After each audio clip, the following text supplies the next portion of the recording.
S'accrocher à ses rêves de victoire, tenter sa chance malgré tout, réaliser un projet fou. Plonger chaque mois dans la vie étonnante de Français qui ont réalisé leurs rêves alors que ce n'était pas gagné d'avance. Faire gagner les rêves des Français, quel qu'en soit le chemin, voilà la mission de FDJ. Découvrez aujourd'hui les histoires singulières de ces gagnants.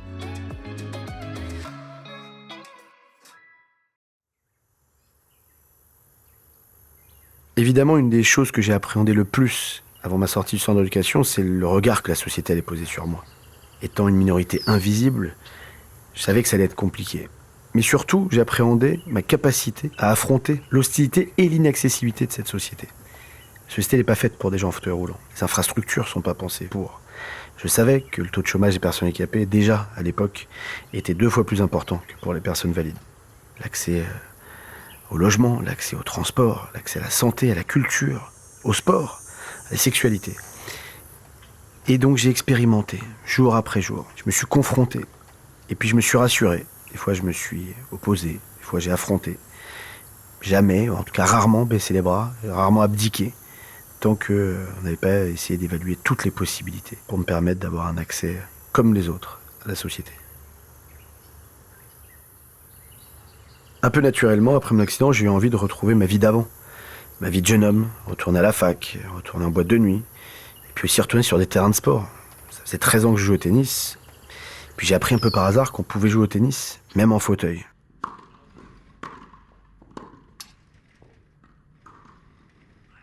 J'ai découvert ça dans mon centre de rééducation, avec un des profs de sport, à qui j'avais raconté un petit peu ce qui m'était arrivé, mon passif de joueur de tennis.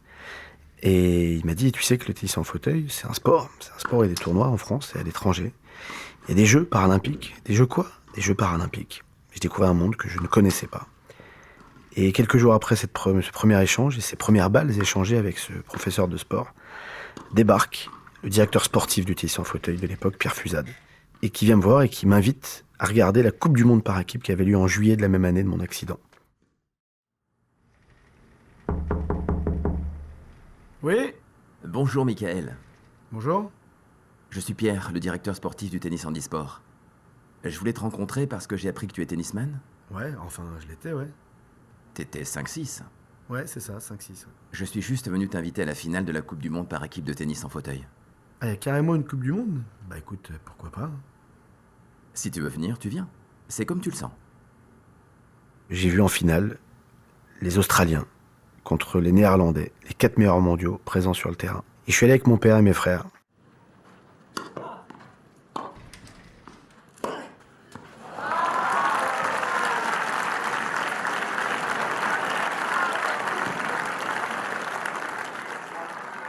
Et à la fin de la journée, je me retourne vers eux. Vous savez quoi? Un jour, ces mecs-là, je les battrai. Et quand je sors du centre d'éducation, je me lance dans mon premier entraînement. Et je reviens de cet entraînement dégoûté. Mon père me fait, mais c'était pas bien, qu'est-ce qui se passe? Il fait, mais c'est quoi ce sport à la con? La balle, elle est 1 mètre de moi, je peux pas l'attraper. Parce qu'on ne devient pas joueur de tennis en fauteuil du jour au lendemain, même avec un passé de joueur de tennis comme le mien. Et donc l'apprentissage de la mobilité a pris des semaines, des mois, des années. Mais le plaisir a commencé à arriver. Très vite, je commençais à m'entraîner. Un peu, beaucoup plus que les autres. Et je deviens, en novembre 2001, 1 an et demi après mon accident, je deviens champion de France. Et 4 ans plus tard, la prophétie se réalise en 2005. Je gagne l'Open de France contre le numéro mondial de l'époque, David Hall. J'avais déjà battu David Johnson, Ricky Molly et Robin Amerlan. Il me manquait plus que le numéro mondial. Et je le bats en finale de l'Open de France. 500 spectateurs, 499 pour moi. Le coach australien, évidemment pour son joueur. Et là, je suis mené 5-0 au 3e set. Et je l'emporte 7-6 au 3e set pour un match d'anthologie. 5 ans plus tard, cette promesse que je leur avais faite, que je m'étais faite, qui était surtout le fruit d'un petit moment d'excès de confiance, s'est réalisé. Et pour mon plus grand plaisir, et celui de mes proches, bien évidemment.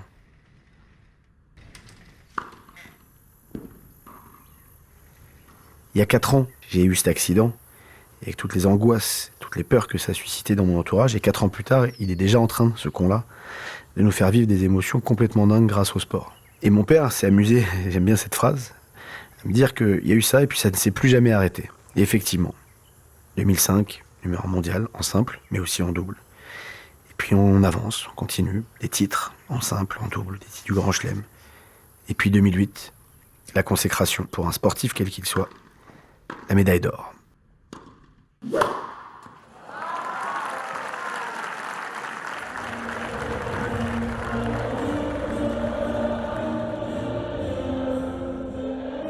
La médaille d'or en double avec Stéphane, aux Jeux de Pékin. Et là, vous êtes ailleurs, vous êtes coupé du monde, vous êtes sur le toit du monde, littéralement. J'ai la médaille de bronze, j'ai la médaille d'argent, j'ai la médaille d'or, numéro mondial en simple, numéro mondial en double. Ça fait 8 ans que j'ai eu mon accident. Ça fait un peu moins de 7 ans que je fais du tennis à haut niveau. Je suis devenu professionnel. Si ce n'est un des premiers athlètes en e-sport à gagner ma vie grâce à mes revenus du sport. Tout va bien. Je suis heureux, j'avance. Mais il y a quelque chose qui me manque.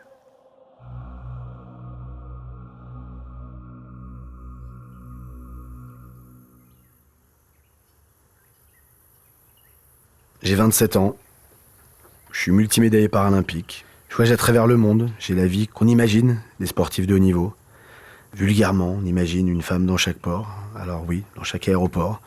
Cette liberté, cette frénésie, cette envie de conquérir le monde, de séduire la terre entière.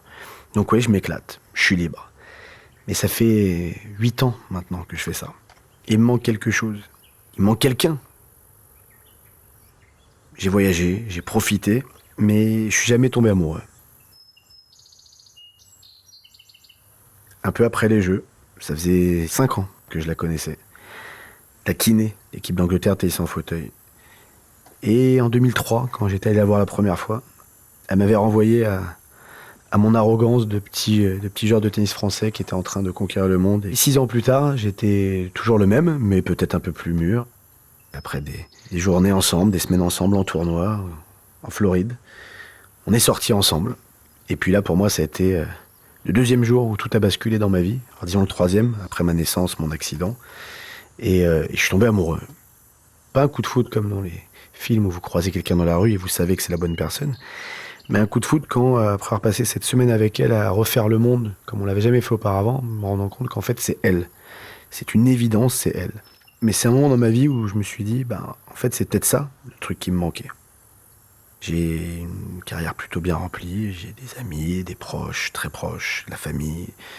Je voyage, je suis libre, je crée plein de choses. Mais j'avais besoin de ce truc en plus. La vie, c'est faite d'émotions, et cette émotion-là, de manière aussi intense, je l'avais pas vécue. J'ai vécu 1000 vies en une, je me suis fait plaisir, mais ça, je l'avais pas vécu. En 2016, c'est la fin de ma carrière, j'ai eu un événement dont je me souviens toute ma vie. Je viens d'avoir un petit garçon, un petit Milo, qui est né le 11 mars 2016.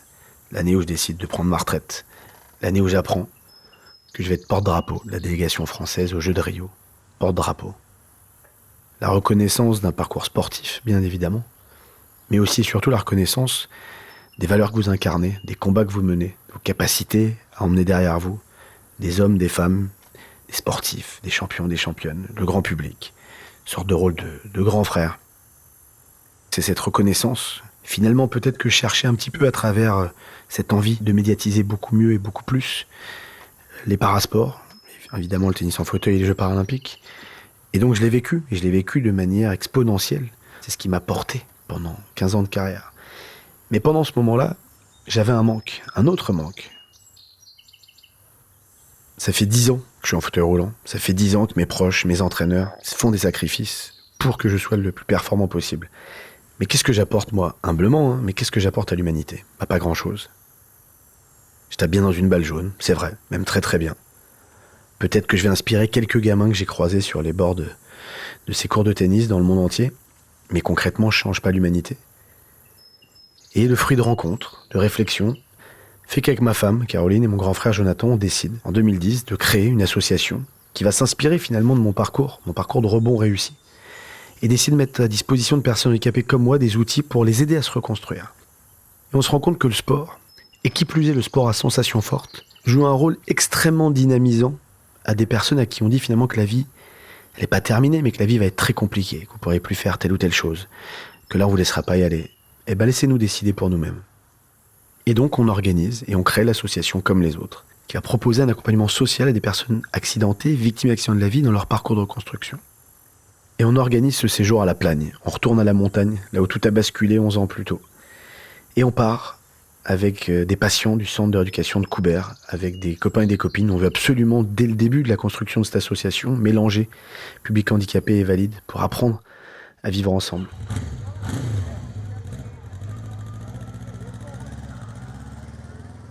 Et on vit des émotions très fortes et on se rend compte qu'il y a un avant et un après pour ces personnes-là, pour ces participants, qu'ils soient d'ailleurs handicapés comme valides.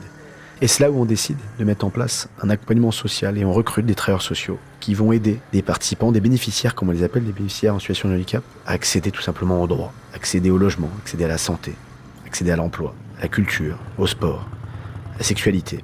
Et aujourd'hui, c'est ce qu'on fait. On a accompagné depuis 10 ans plus de 700 personnes handicapées suite à un accident de la vie. On a organisé plus de 100 séjours sportifs à sensations fortes. Et avec l'association comme les autres, on est allé solliciter la Fondation FDJ pour justement nous accompagner, nous soutenir, avoir des financements privés pour développer nos activités. Ce qui nous permet aujourd'hui de toucher le plus grand nombre.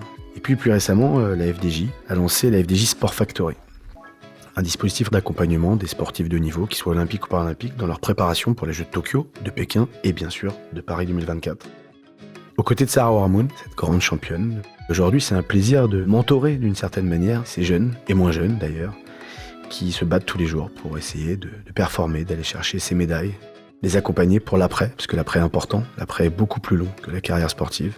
Mais c'est aussi une fierté dans la continuité d'avoir été porte-drapeau, d'avoir aujourd'hui des structures qui nous font confiance et qui valorisent ce qu'on est, pas uniquement parce qu'on a été bon dans notre sport, mais pour ce qu'on incarne autour du sport et du handicap. Parce qu'aujourd'hui, mettre un pied devant l'autre n'est pas la condition pour accéder au bonheur. Le bonheur, ça se situe pas là. Et on a identifié les bons outils et maintenant on veut que le plus possible de personnes se l'approprient. Faire gagner le sport, pour FDJ, c'est soutenir des champions dans leur rêve de médaille, pour eux et pour la France. Mais pas seulement.